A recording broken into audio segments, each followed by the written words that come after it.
पुतुल मिश्रा को मैं इनवाइट करूंगी। प्रिंसिपल हैं मिथिला पब्लिक स्कूल के, और किस तरीके से शिक्षा के क्षेत्र में जो परेशानियां हैं उसको लेकर क्या कुछ समाधान किया जाए, क्या कुछ आगे रोड मैप तैयार किया जाए ताकि उन परेशानियों का हल निकल सके, उस पर भी चर्चा की जाएगी। और देखिए, पूर्णिया ज़िले में जब ये अररिया ज़िला उस वक्त साथ था, जब अररिया अलग नहीं हुआ था, तब से ये मिथिला पब्लिक स्कूल है। बहुत पुराना इतिहास रहा है इस स्कूल का। और मैं शुरुआत करना चाहूँगी पुतुल मिश्रा जी आपसे ही, प्रिंसिपल हैं मिथिला पब्लिक स्कूल के।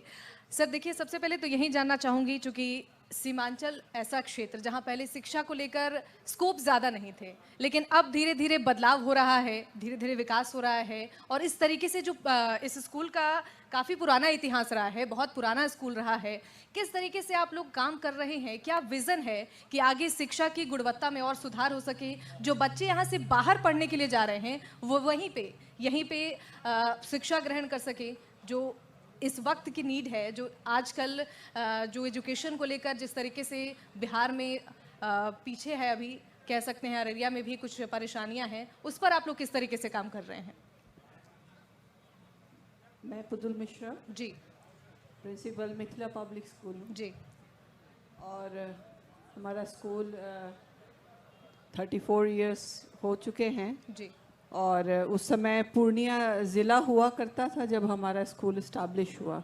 तो सबसे पहले मैं समस्त ज़िला के लोगों की तरफ से आप लोगों का शुक्रिया अदा करती हूँ कि इस तरह के ये कार्यक्रम में इस तरह आप लोगों ने यहाँ आके मंच पे इतने बुद्धिजीवियों को एक साथ मंच साझा किया है, ये बहुत बड़ी बात है। और इस क्षेत्र में इन सब चीज़ों की आवश्यकता है और मैं आग्रह करूंगी कि आगे भी हमारे क्षेत्र में आप लोग आएँ और अब बच्चों पे भी कुछ कार्यक्रम आप लोग बनाएं। तो ये मैं आपको शुभकामना देना चाहती हूँ पूरे ज़िला वासियों की तरफ से जी, और ख़ास करके मिथिला पब्लिक स्कूल परिवार की ओर से।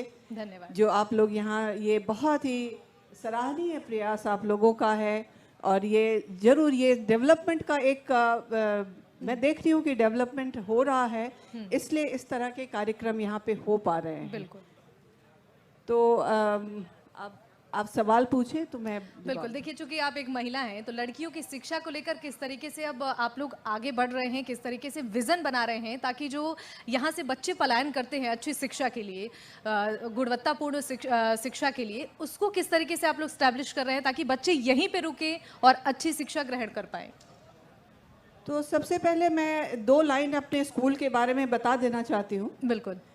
1989 में ये एस्टैब्लिश्ड हुआ और उस समय ये पहला CBSE एफिलिएटेड स्कूल था और उस समय की परिस्थितियाँ कुछ और थी, बहुत सारे चैलेंजेस थे उसको पूरा करके, और 95 में हमें एफिलिएशन मिला 10 तक और 2005 में 12 तक मिला। तो आज वो 12 तक जो हमने लिया तो उसमें हम लोगों ने ये कोशिश की कि लड़कियों की शिक्षा को 12th में इम्पोर्टेंस दिया जाए जी। और इसकी वजह से हम लोगों ने +2 को शुरू किया। ये हमारे जो यहाँ पे अभिभावक थे वहाँ के, वो बहुत ही प्रसन्न हुए, बहुत ही उन्होंने धन्यवाद दिया कि +2 की आपने यहाँ पे सहूलियत दी है कि लड़कियों को बाहर नहीं जाना पड़ेगा +2 करने के लिए। तो इसी संदर्भ में मैं बता देती हूँ कि पिछले साल हम लोगों ने NCC इंट्रोड्यूस किया अपने स्कूल में, जो सेल्फ फाइनेंसिंग इंस्टीट्यूट है जी, और केवल पूर्णिया के बाद अपना ही स्कूल है पूरे डिस्ट्रिक्ट में जिसको NCC मिली है। और इस बार हमारी 2 लड़कियां, अन्वेषा मिश्रा, 2 लड़कियां हैं जो इस बार हमारे 26 जनवरी के परेड में वो बेस्ट कैडेट चुन के गई वहाँ पे और प्रधानमंत्री के सामने उन्होंने परेड में भाग लिया। और सब ये मैं डेडिकेट करती हूँ पूरा अररिया डिस्ट्रिक्ट को कि लड़कियों ने इस तरह से अपना परचम वहाँ पे लहराया है। और उसके बाद बिहार के राज्यपाल ने भी उनको सम्मानित किया और अभी 22 मार्च को जब बिहार दिवस होगा, मनाया जाएगा, तो उस समय हमारी लड़कियों को यहाँ पे DM महोदया उनको सम्मानित करेंगी। और ये हमारे लिए बहुत गौरव की बात है कि लड़कियों ने पहली बार में इतना बढ़िया काम किया है। और यहाँ से मैं बता दूं कि यहाँ हमारे स्कूल से काफ़ी लड़कियाँ जो है बाहर भी काम कर रही हैं, डॉक्टर्स, इंजीनियर्स, डीएम सब कुछ बन चुकी हैं, क्योंकि हमारी एलुमनाई जो लिस्ट है वो बहुत लंबी है। और यहाँ के जो इंस्पिरेशनल स्पीचेस वगैरह जो आए यहाँ पर, डीएम वगैरह सब हमारे स्कूल विजिट करते थे, तो उनके इंस्पिरेशन से लड़कियां और लड़के दोनों बहुत ही अच्छा कर रहे हैं। बिल्कुल। और लड़कियों के लिए हम फिर से कोशिश कर रहे हैं, वहीं पे हम कोशिश कर रहे हैं कि पढ़ाई आगे बढ़ाने के लिए, और मैं बताऊंगी कि किस तरह से हम लोग काम करेंगे। ठीक है, हमारे साथ पुतुल मिश्रा भी हैं। आपका स्कूल मिथिला पब्लिक स्कूल बहुत पुराना रहा, इसका इतिहास भी बहुत पुराना रहा। मैम, इसमें क्या कुछ नया किया गया है?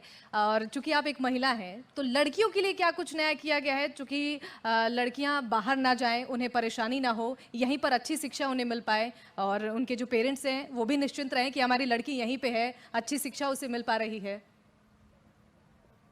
लड़कियों के लिए तो हमारे यहाँ जैसे अभी अलग से सेक्शन हमने बनाया हुआ है जी, और अलग से बसेस भी दी हुई हैं ताकि वो सेफली अपने यहाँ आ सकें, स्कूल आना जाना कर सकें।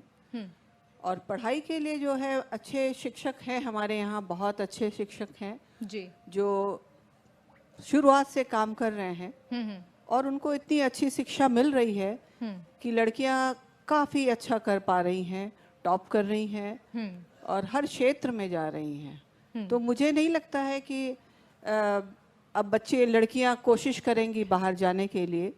और +2 के बाद तो सुविधा की कमी की वजह से लड़कियां जाती हैं बाहर पढ़ने के लिए। बिल्कुल। दिल्ली वगैरह में जैसे हमारे यहाँ जो कॉमर्स सेक्शन की हैं वो लड़कियां कोलकाता जाती हैं स्टार्टर्ड अकाउंटेंसी के लिए, या कॉमर्स के लिए दिल्ली जाती हैं। और साइंस में फिर अलग अलग टेक्नोलॉजी NITs वगैरह में एडमिशन्स उनका होता है। तो पूरी सुविधाएं हैं। और एक तो कंप्यूटर की शिक्षा जो है वो बहुत ही ज़रूरी हो गई है, और इंटरनेट की सुविधा जो है वो हम लोगों ने मुहैया कराया हुआ है। तो बच्चों को ऑनलाइन शिक्षा की भी सुविधा है।